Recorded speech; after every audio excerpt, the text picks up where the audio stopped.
and lung researcher at St. Paul's Hospital. Lisa and I bought our place on Pender Island in 1980. It's 4 years ago. And slowly relocated here. And we're happy to be here and part of the community now.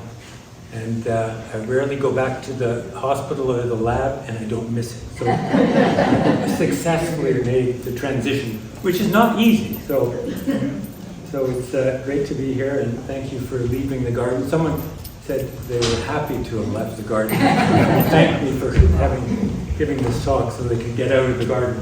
I'm not going to use the mic because Leslie's here. She's got acute hearing. So the title is Breathe Easy. It's part of the Pender Island Healthcare Society's how's it show? That's Here's to Your Good Health. That's our series. So look at Pender Post to see when the next one is. And the title is Breathe Easy, Lung Health and Disease. So the lung is a very simple organ. It's basically a tube and a balloon on the end. And the way it works is that you inspire air into the balloon, which are called the alveoli, and then oxygen exchanges passively, diffuses against a concentration gradient from the alveolar air into the venous blood coming back to the lung, and goes on to the hemoglobin. And CO2, which you produced in the body, goes the other way. And it simply goes against a concentration gradient. There's no energy involved. It's a passive diffusion system. And it's very efficient. Now, it's a little more complicated than that. The airways, there's more than one, as you probably guessed. In fact, if you start in the trachea up here, there's as many as 25 divisions between the trachea before you finally get to the alveoli down here where the gas exchange takes place. So at each of these divisions, it gets smaller, the airways get smaller and smaller, and each of these, of course, is also divided. So it's an enormous branching tree down to these last airways. And if you look in more detail down at those last airways, which are called the terminal bronchioles. Sounds ominous, but it's just the last bronchiole. And they call them bronchioles because they're smaller than bronchi. And they end in alveoli. So they open up into all these little alveoli where the gas exchange takes place. And in fact, you can see that there's some alveoli butting off these small airways. And in total, there's about 120,000 of these terminal bronchioles in the lung, all with clusters of alveoli on them. Now, this is a different view of the lung. This is the cut surface of the lung, and viewed with an electron microscope. So it's a scanning electron microscope. So it's a 3D image of the lung. And here's the terminal bronchiole, and you can see it opening into all these. There's another terminal bronchiole, all these alveoli. And just for scale, that's 500 micrometers. There's 1,000 micrometers in a millimeter. So 500 micrometers is half a millimeter, to give you an idea of scale, because we're going to go going down in scale. So here's all the alveoli clustered around the terminal bronchiole. And then if we blow that up, so that's just taking part of that image and blowing up, that's one of the terminal bronchioles, and all these little alveoli clustered around it. Now our length scale is 100 micrometers, so that's 1/10 of a millimeter. And these alveoli, and there's about 300 to 500 million alveoli in your lung, is about the thickness of a human hair. So about twice the thickness of a human hair across one of these alveoli. Now, there's, if we look even closer, we can see that there's more to see. So if we take a little part of this image here and look closer, this is what you can see. So what you can see here is that this is the surface of the alveolar wall, and this is the edge, the cut edge. And you can see it's not completely smooth. There's all these ribbons or cables in it, and those are the capillaries. So those are the blood coursing through the alveolar wall. And these little things are the red blood cells. So this, on the cut surface of this is a little capillary, and the red blood cells are spilling out of this capillary. So now we're down to 10 micrometers. So that's 1/100th of a millimeter is that length of that line. So a red blood cell is about 7 micrometers, so even smaller than that. So there's the red blood cell. And then if you even go higher magnification, and this is called a transmission electron microscope, where instead of looking at the surface, it cut the lung, and you're looking at the very fine structure. So it's a very thin section of lung, and it's right through that region. So you can see there are red blood cells in the plasma, in the blood, and then this is air on either side. This is alveolar air on either side. And so the oxygen is going from the alveolar air into the capillary, into the red blood cells, and the CO2 is coming out of the blood and the red cells into the alveolar air. And you can see that the thickness of this wall between the air and the blood is less than 2 micrometers, so about 1/1000th of a millimeter. So it's very fine structure. And that's why it's so thin, to allow that passive diffusion of gas across that very thin membrane. Okay, now the red blood cell. I mean, the lung is a special organ, but the red blood cells are pretty impressive. So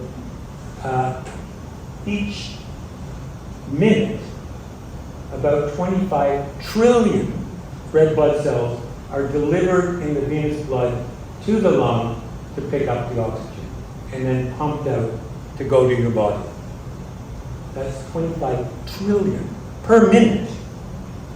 And each of those red blood cells has in it about 250 million hemoglobin molecules. And each of those hemoglobin molecules can carry 4 molecules of oxygen. So if you do the math, and I haven't done it because my computer doesn't go that high, 260 million times 25 trillion times 4. That's bigger than the US budget. So that's a lot of red blood cells. So they are a pretty remarkable organ. And they're very small, 7 micrometers across. And there's about 2.4 million produced by you every second. Right. Here's another image of the lung. And Lisa used to make these images. And what you do is you get a fresh lung. This is actually a human lung obtained at autopsy. And you inject the trachea with a liquid epoxy that will harden over a period of time. So this is the trachea then branching into all these bronchi, going down to the terminal bronchioles. So this right lung, the right lung is always on the right, as if the person's facing you. This is the left lung. On this side, the only epoxy that's been put in is this clear sort of yellow color. On this side, the epoxy's been put in the airways, so it's filled all the airways. And then a different color epoxy has been injected into the pulmonary artery. So all of those are the small arteries that follow the bronchi out into the alveoli. And then the blue has been injected into the pulmonary vein, coming back from the lung, going to the heart again. So that's everything in there that's basically the lung, is a series of airways and blood vessels, arteries and veins. Now there's one other component of the lung that I have to mention. It's not very visible, but it can be very important, and that is the so-called interstitium. So we have the airways, then the alveoli, where gas exchange takes place, but that oxygen has to diffuse across a very thin membrane of connective tissue. The connective tissue is spread throughout our whole body, and the lung is no exception. The lung has got a fine network of this connective tissue or interstitium, which is made up of collagen and elastic tissue and keeps the structure of the lung intact. And basically, we have connective tissue throughout our lungs, throughout our bodies, keeping us intact as well. So that thin layer is hardly visible in normals, but I show it to you because in diseases that can become effective. Peter, does the alveoli reject nitrogen? The air is mostly nitrogen. And does it filter out the nitrogen and only allow oxygen to come in? No, there's oxygen going in, nitrogen going in, the same as in the air. 80% of what you breathe in is nitrogen, and some that goes into the blood. As you know, when you dive, too much goes into the blood, if you deep sea dive. But it's not taken up in the body, and then it's exhaled at about the same concentration. So it's a steady state, right? So there's nitrogen going into your blood, coming out of your blood, but it's not, there's no net difference, right? Okay, so yes, please interrupt me at any time to ask questions. Okay, so a little bit about how the mechanics of breathing works. So here is a sort of schematic depiction of the rib cage and the diaphragm. So that is called the chest wall. The rib cage and the diaphragm form the chest wall, and here's the trachea and the lungs inside it. And the only reason your lungs remain inflated is because in this very thin layer of fluid around it, in the pleural space, there is a small negative pressure. It's only about a few millimeters of mercury, negative pressure, but it keeps your lungs inflated. And if you've ever heard of a pneumothorax is you make a little hole in the lung, that lung will shrink down to a little nub in here because the negative pressure won't keep it inflated. So that's why it's very important to have that negative pressure between the chest wall and the pleural surface. So how do you breathe? Well, basically you contract your muscles of inspiration. And the main muscle of inspiration is the diaphragm here. There's also inspiratory muscles in your rib cage between your ribs, and they contract, but the most important inspiratory muscle is the diaphragm. When it contracts, the diaphragm goes down, and that makes more negative pressure in the pleural space, which then causes air to be drawn into the lung. So the diaphragm descending, and actually the diaphragm actually lifts the rib cage as well, because it pushes on the abdominal contents like a fulcrum and lifts the ribs. So the diaphragm is the key here. And then when you finish inspiration, the inspiratory muscles stop their activity. The pleural pressure becomes slightly positive because the chest wall and the diaphragm are pushing it back up, and you exhale. The mostly expiration is a passive process. So there are expiratory muscles, the abdominal muscles, and there are separate muscles between the ribs which cause expiration. But most of expiration is just the elasticity of the lung emptying itself. The same way it would empty if you make a small hole in the surface. The diaphragm, it's a sort of, we don't think about our diaphragm, right? It's a really important part of the whole system. The weight of the diaphragm is about 350 grams, which is about the same weight as the heart. And when you think of it, the diaphragm is sort of like the heart. It beats, it has a rhythmic, automatic activity every 10 to 20 times a minute. It activates even though you're not thinking about it. So it's a muscle that is very unique because it's under automatic control, but you can also take over voluntary control. So it's one of the few muscles in the body, well, the only, where it's something working all by itself, but you can control it.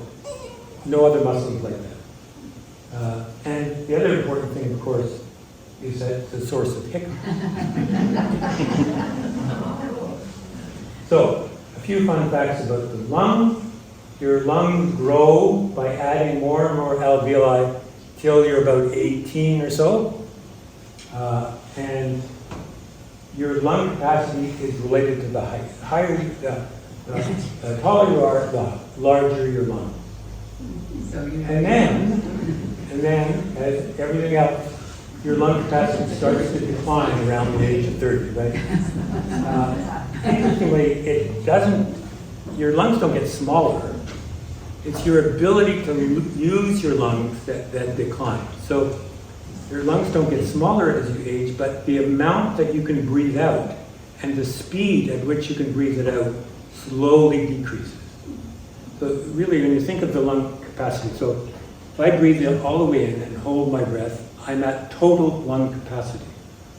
And if I breathe all the way out, I get to what's called residual volume. I can't empty my lung. They won't empty completely, which is good, because the rib cage is too stiff to squeeze them.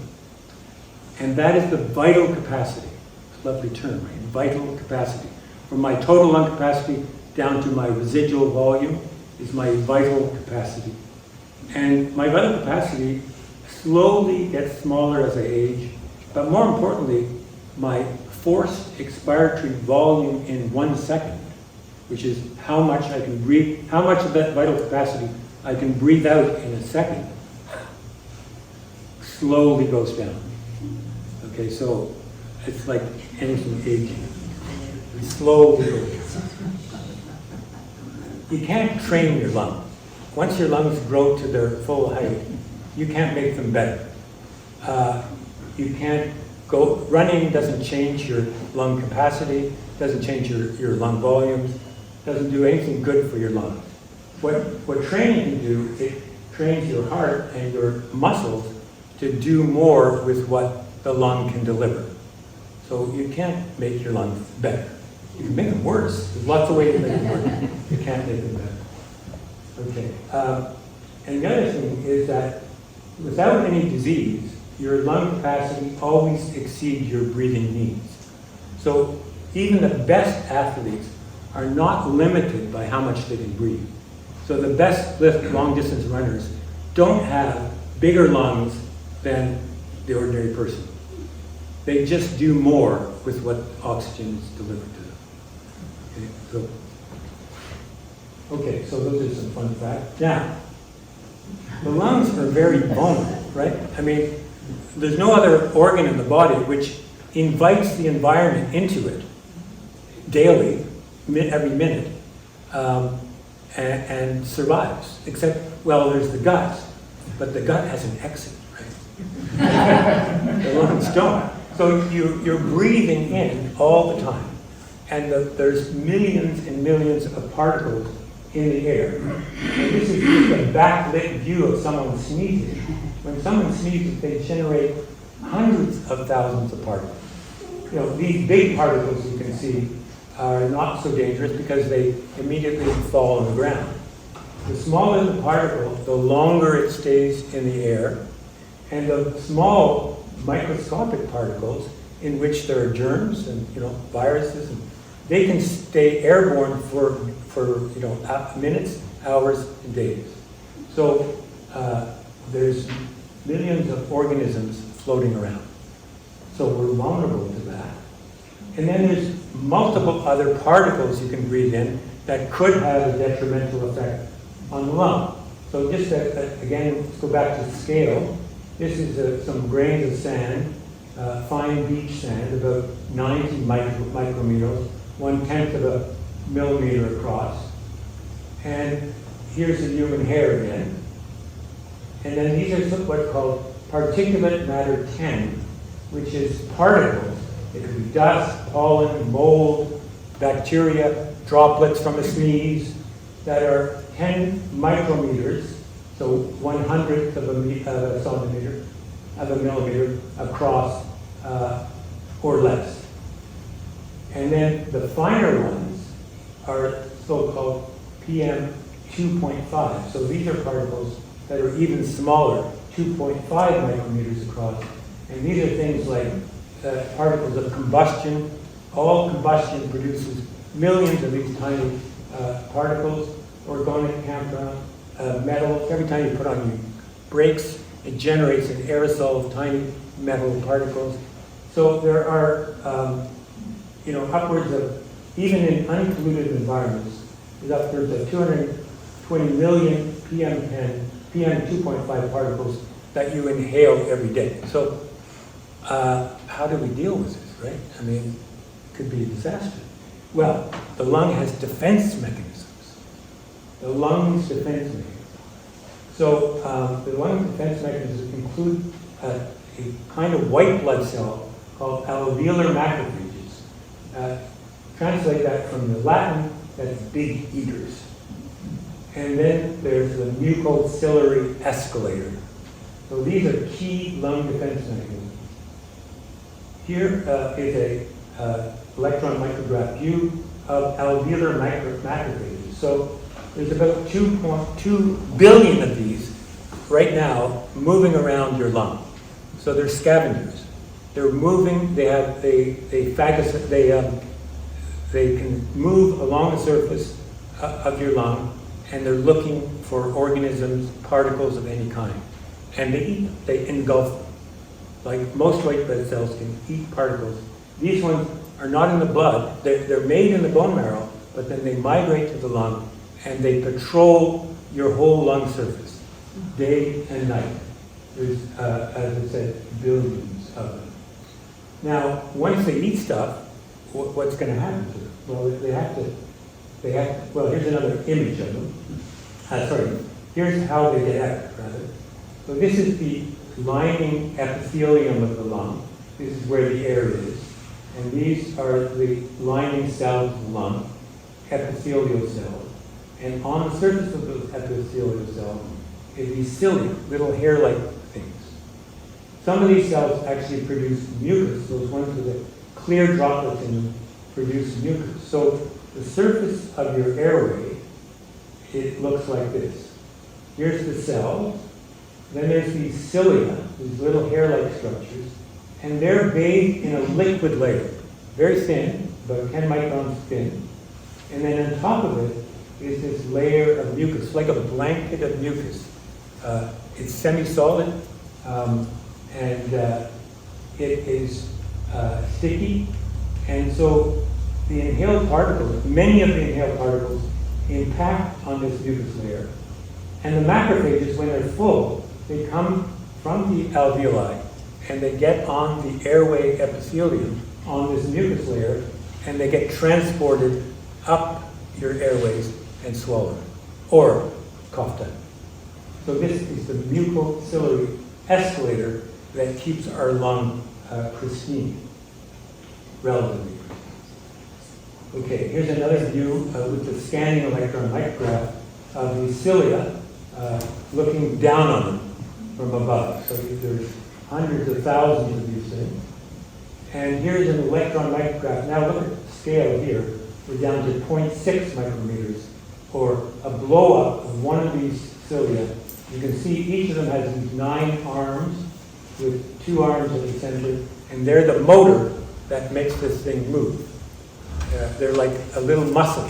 Each of them has these 9 little muscles inside, and it makes it beat. And the fascinating thing is the beat is like a stroke of a swimmer. You know, if it was just going like this, it would just move the mucus back and forth, right? It wouldn't do any good. So what it does is pushes the mucus, and then, like a swimmer, pulls it back through this liquid layer, extends, and pushes again.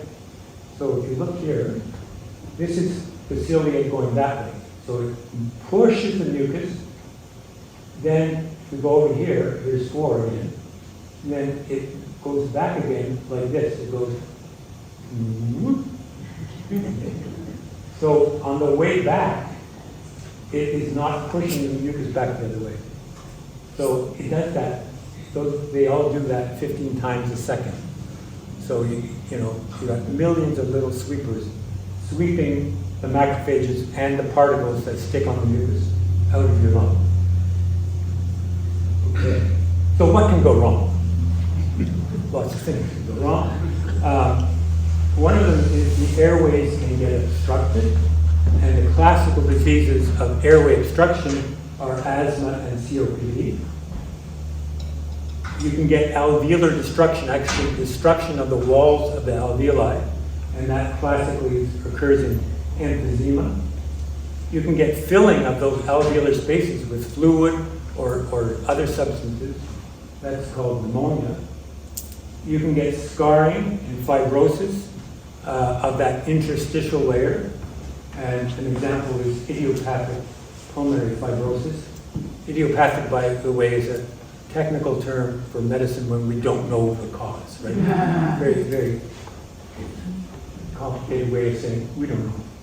And then, of course, there's pleural disease, pleurisy, tumors of the pleura called mesothelioma, and cancer. And although it's not a lung disease, respirologists treat sleep apnea.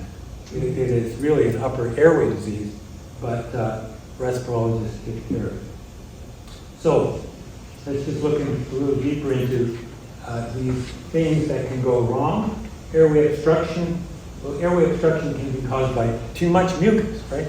So in certain diseases like asthma and chronic obstructive pulmonary disease, which is due to smoking, and in cystic fibrosis, there is too much mucus produced, and the character of the mucus is stickier. So you can get too much mucus that those cilia cannot handle anymore. You can get inflammation. So inflammation is a normally good thing, but too much inflammation can be bad. So if you have too much irritation of the airways, you can get inflammation which results in swelling. When you get anything inflamed, you get swelling. The blood vessels leak, and that narrows the airway. You can get smooth muscle contraction. Now, for reasons that we still don't know why, the airways are surrounded by a thin layer of muscle, smooth muscle. There's two kinds of muscle: striated muscle, which we have control over, and smooth muscle, like in our gut or bladder, which we have no control over. Well, some of us do. And it contracts by itself, usually.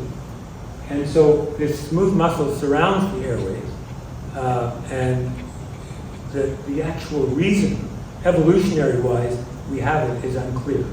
It might serve a function in marine mammals, but it doesn't serve any useful function in humans, except causes asthma and keeps respirologists in business. And then, of course, you get fibrosis of the airways as well. So those are the mechanisms that can cause airflow obstruction. Here's an image of a cross-section of an airway from a normal 11-year-old male who died of other causes not related to lung disease. And here is an 11-year-old male who died of asthma. So this is a cross-section of the airway, and there's a number of things you can see.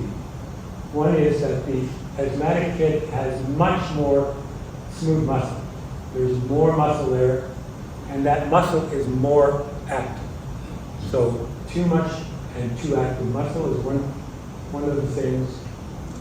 In this example, the connective tissue is stained green, so you can see that there is much more connective tissue in this asthmatic lung than in the normal one, and that scarring also narrows the airway.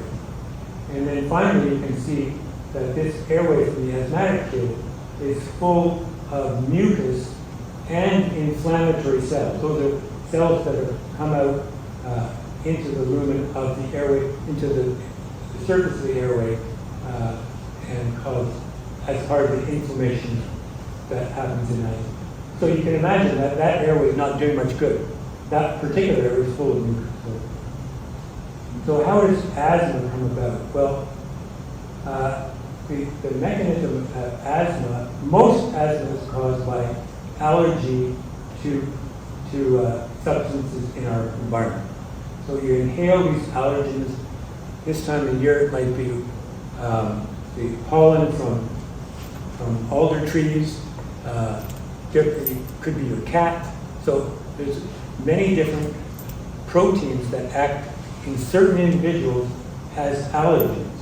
So you breathe them in, and somehow they go through the epithelium. So here's the epithelium with our ciliary layer. This is the mucus. And below the epithelium, there are resident inflammatory cells. There's our smooth muscle layer. There's our connective tissue. But there's these inflammatory cells, and this is a blow-up of one of these inflammatory cells. And in people who are allergic, those inflammatory cells have antibodies to those allergens on the surface. They're stuck to the surface. What happens is that the allergens penetrate the airway, they interact with those antibodies on the surface of the inflammatory cell, and they release mediators. So the inflammatory cells release a bunch of what we call inflammatory molecules, which stimulate the smooth muscle to contract, they stimulate mucus production, they stimulate leakage of vessels so you get edema. So that's the mechanism of asthma. And we can treat it by treating the smooth muscle contraction, by giving bronchodilators that relax that smooth muscle, and by giving inhaled anti-inflammatories like cortisone that causes the inflammation to decrease. Okay, so in COPD, which is chronic obstructive pulmonary disease caused by smoking, one of the mechanisms of obstruction is fibrosis of the airways. And here's a relatively normal airway. You can see a relatively thin amount of connective tissue, and this is in orange, markedly thickened epithelium, narrowing that airway. Now, the other thing that smoking causes is emphysema, which is part of chronic obstructive lung disease. So chronic obstructive lung disease is narrowing of the airways due to mucus and fibrosis, but also destruction of the alveolar walls. You get holes in the lung. So this is just a diagrammatic depiction of these holes in the tissue of the lung. And here's a CT scan of a normal lung. You see, you can't see out the alveoli, you just see this haziness, right? These are blood vessels, and there's some airways.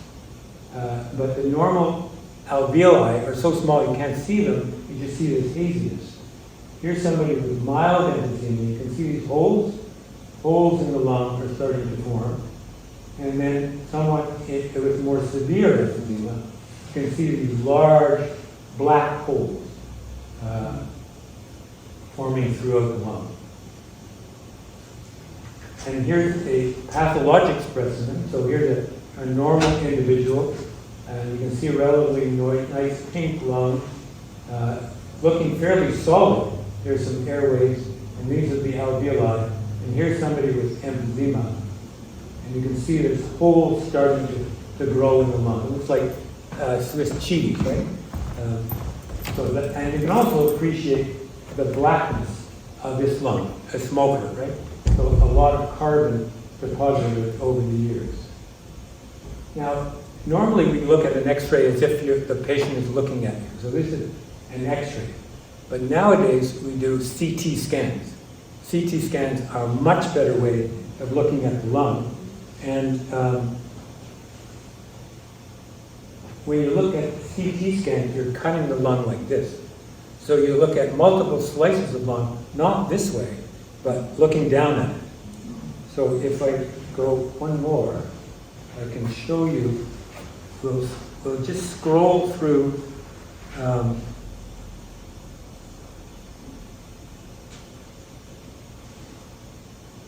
that lung. And you see that lung got big holes in it? That's a lung with emphysema. Okay, let's see if I can play that again. See the trachea now divides into two bronchi. See the big holes in the lung? The right lung is the worst affected. See how black it is? That's just air. So that's a pretty bad case of emphysema caused by smoking. Okay, so here's what happens to your lung capacity. As I said, you peak around 25 to 30, and this is what happens to your vital capacity, your forced expiratory volume in 1 second, slowly decreases. So non-smokers, and even the majority of smokers, don't develop COPD, right? And that's the problem. If everybody got COPD and emphysema when they smoked, it would be gone, right? But it's only a subset, mainly genetically predetermined, that get a rapid decline in lung function. So we call them the susceptible smokers. So their lung function declines, and around age 60 they start getting disabled, and if they don't stop smoking, they can die from their emphysema and COPD. Notice also, though, that whatever age you are, when you stop smoking, your decline in lung function reverts back to the non-smokers. So it's always worth stopping smoking, no matter when, because your decline slows. Now, COPD is the most important pulmonary disease, most common and most costly. It's the third leading cause of death worldwide, after only which two? Heart disease and cancer. Yeah. So cancer and heart disease are the two leading causes of death. COPD is third, and asthma rarely causes death, but it causes substantial disability, especially in children. And there's 300 million worldwide that have asthma. And exacerbations, worsening of these diseases, contributes 1/3 of the total cost of disease to society. So healthcare costs, 1/3 of it is related to these two lung diseases. And that's from the World Health Organization. So they're important diseases. Now, I'll just go through some of the other diseases. Pneumonia occurs when the alveolar spaces fill with fluid. And what happens is that the alveolar macrophages can't keep up with the organism. So you get some organism, a bacteria, a fungus, or a virus in there, and they're proliferating. They're growing too fast for the alveolar macrophages to keep up with, and fluid pours into the alveolar spaces, and that causes pneumonia. And of course, if you have your alveolar spaces full of fluid, and the blood is not going to get, the blood's keeping going by, it's not going to get any oxygen. So pneumonias,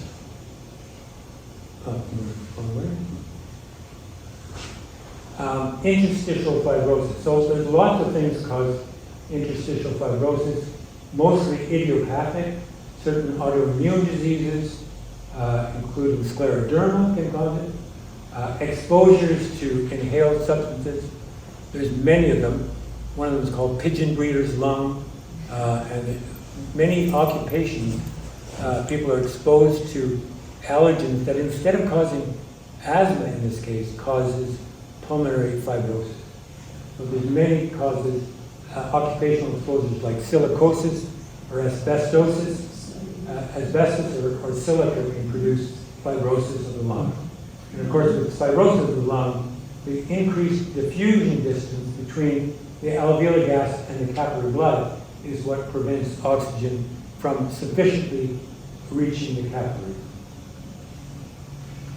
And here's some pictures from pathology of a normal thin alveolar walls, and with progressive lung fibrosis, you get thickening and scarring of these alveolar walls. So those are all the things that go wrong. I don't have time to go into pleural disease, pleurisy, mesothelioma, lung cancer is one of the most common causes of cancer, one of the most deadly, and then there's sleep apnea. Peter, where does bronchitis fit in? So bronchitis really is like a symptom. It's a symptom that's most commonly associated with smoking, and it is cough with excessive expectoration of sputum. So it's bronchitis means inflammation, but its clinical manifestation is cough and spit, cough and spit, cough and spit. You can have you have chronic bronchitis without much airflow obstruction. It's more like a symptom. Okay. So before my last slide, we have speakeasy here on Pender Island, and every month Leslie gives us a word or two or three, and we have to write something. We don't have to write them, but we're encouraged to write something around this word, right? So one month the word was breathe or breath, breathe. So I was inspired. So. It's a bit of a rant, I have to tell you. So don't get me wrong. I think the heart is an important organ. It is impressive.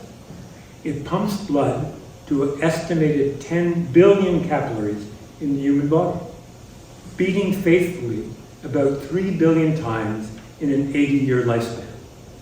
That's good work, but it's pretty dull and repetitive. How did it get its reputation for being such an important organ? For being the source of love and emotions? Broke my heart. Of honesty? Crossed my heart. Of generosity? She's all heart. Of jealousy?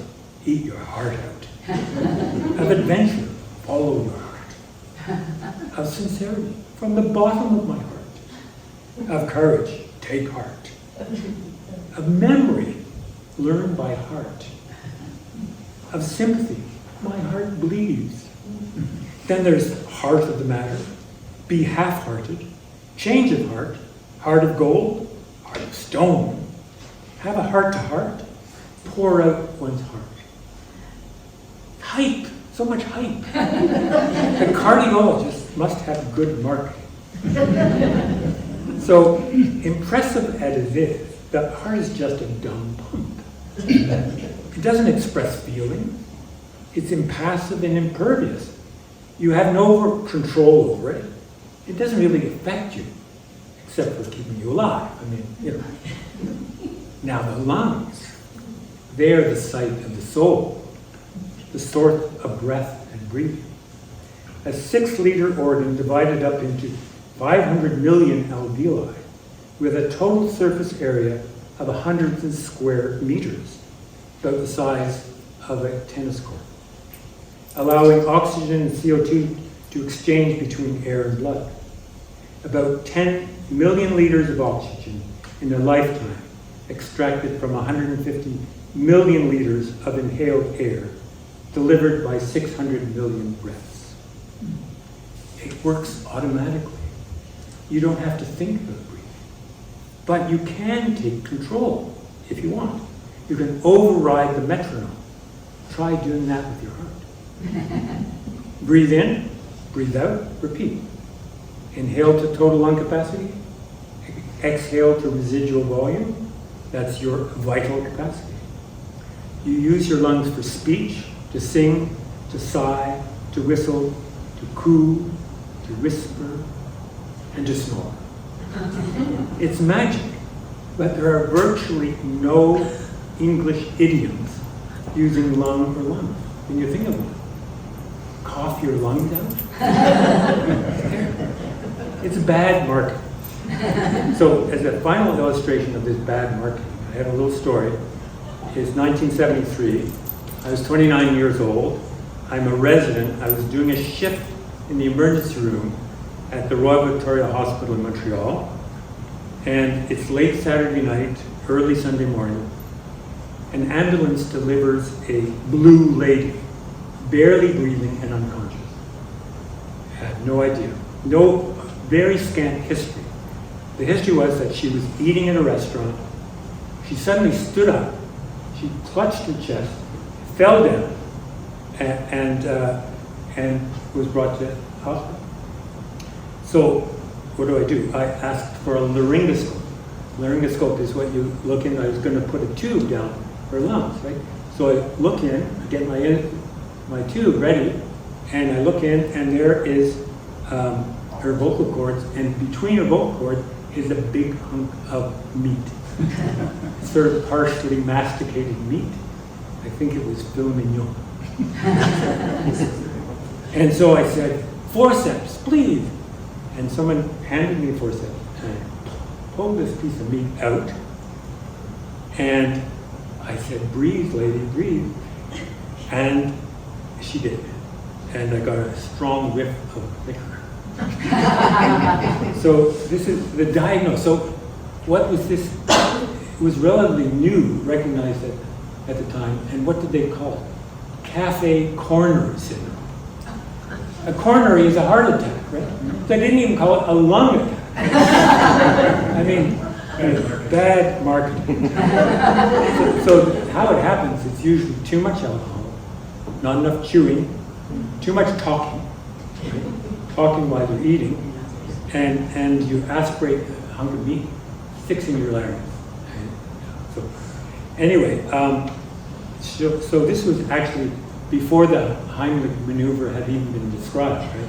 It was the first case I had ever seen. Nowadays, most people in the restaurant would have known to lift her up and flex her sort of around the lower part of the ribcage and give a strong, sudden, and basically you're making a forced cough, and the meat would have come up. But no, it hadn't been described yet.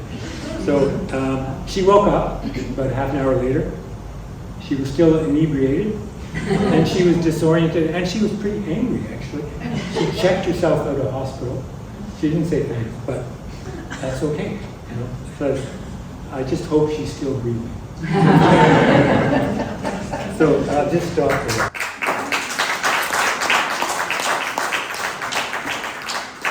And I hope I've got time for some questions. Yeah, first. Yeah, I have a question regarding shortness of breath. And I have personally experienced that a couple of times, and it was quite scary because I got this feeling that I just could not get enough air. And one was scuba diving, and one was after climbing up inside a spiral staircase where I couldn't stop until I was at the top. And when I reached the top, it was like, and so what causes that shortness of breath? Okay, well, there's two things really.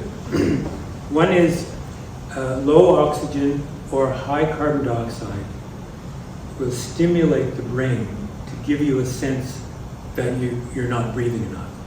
So it is a neural thing. So there's sensors for oxygen and CO2 in the brain, and when those sensors say oxygen too low, CO2 too high, it causes a sensation of shortness of breath. Mm-hmm. But the other one is a mismatch between how much work you're doing to get air in and how much you're getting out of it. So, you know, when you do some exercise, when you go up a hill, you're breathing very hard. But it doesn't seem abnormal because you're doing a lot.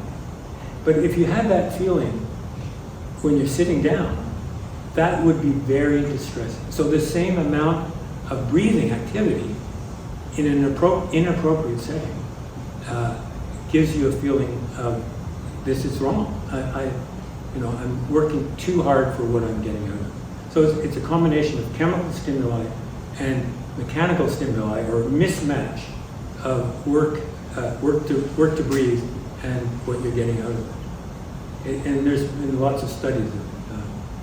So is that kind of a panic attack then? Well, it causes and in fact, in some patients, in terminal stages of COPD and emphysema, we actually sometimes give them tranquilizers, which results in them, doesn't help their breathing, but the anxiety associated with not getting enough breath is decreased.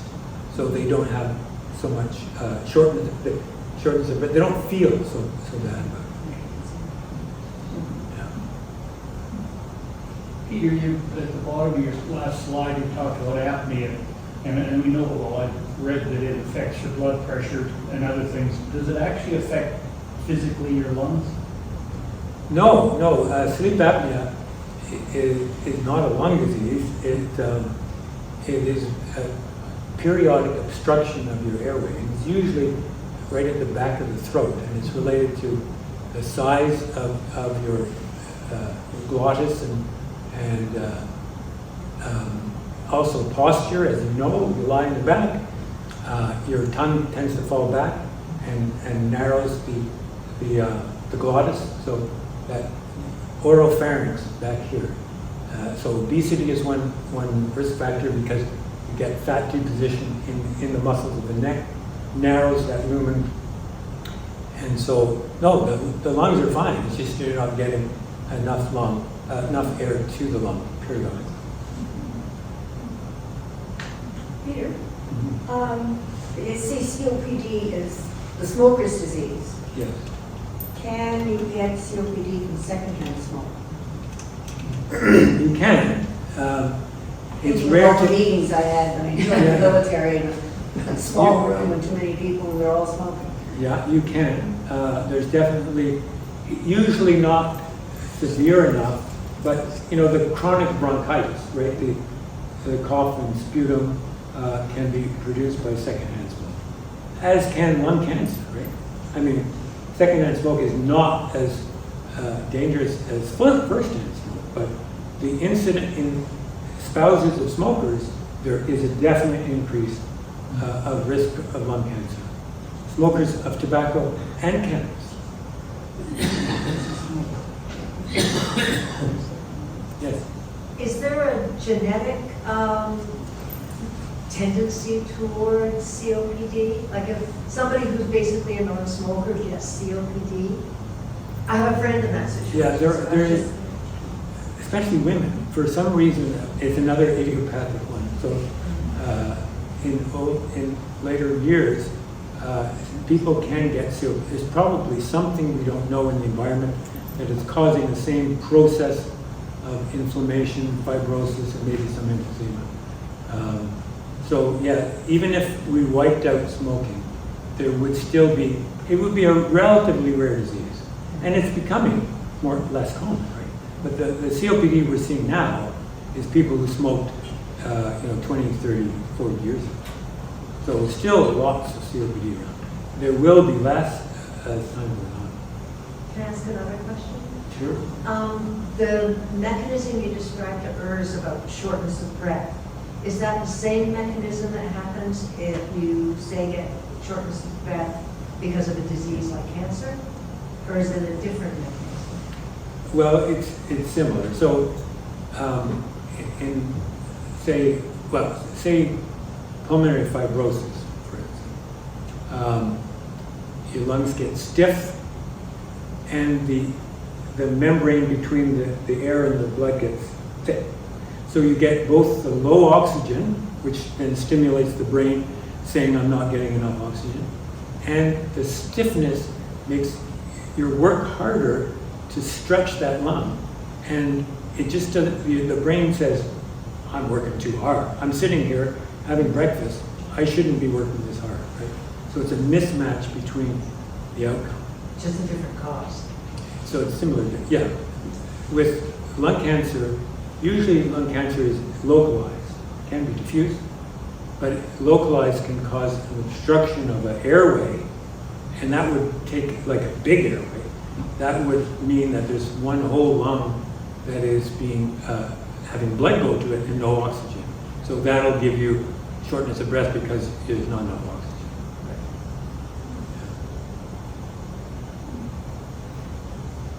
Yeah, first. Another question, when you start running, automatically you're starting to breathe harder and also your heart beats faster.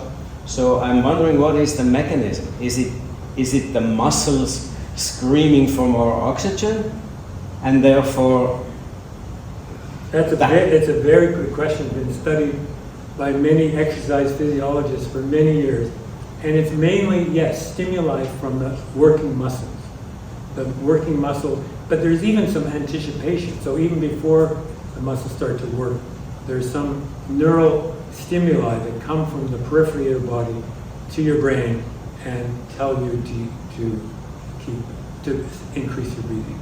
And if you did that exercise and you didn't increase your breathing, of course, then you'd also get CO2 would go up.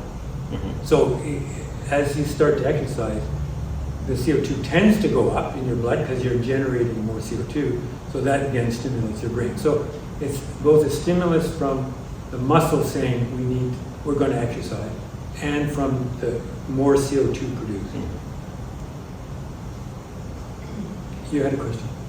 I've been a few times at the hyperbaric oxygen therapy, and it's supposed to do great things, but I didn't notice anything.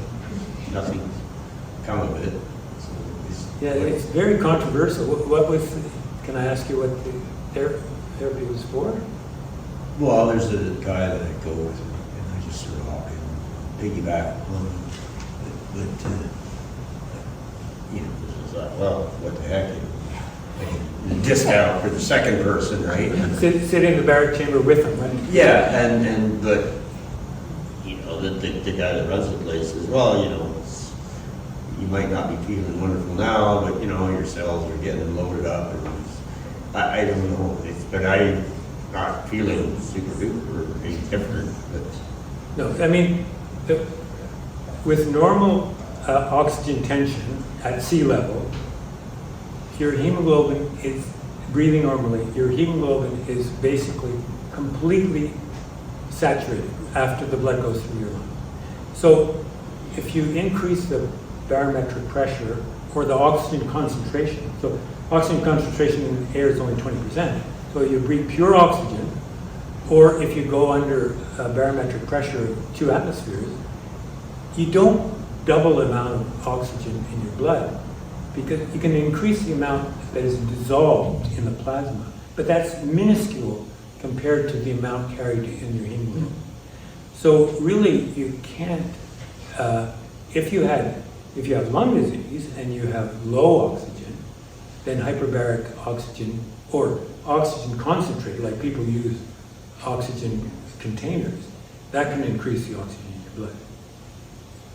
The only indication for hyperbaric oxygen may be some infections where you had gangrene or something like that, where you're actually trying to kill the organisms.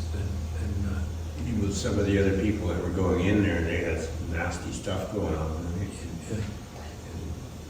Mostly it's hype. Again, not many true indications for hyperbaric oxygen. If you have low oxygen lung disease, then taking supplemental oxygen from a tank or from one of these oxygen concentrators, some machines that will concentrate the oxygen in the air. This is like in Germany, or some places, somebody has a stroke, the first thing they do is they stick them in the hyperbaric. Yeah. No?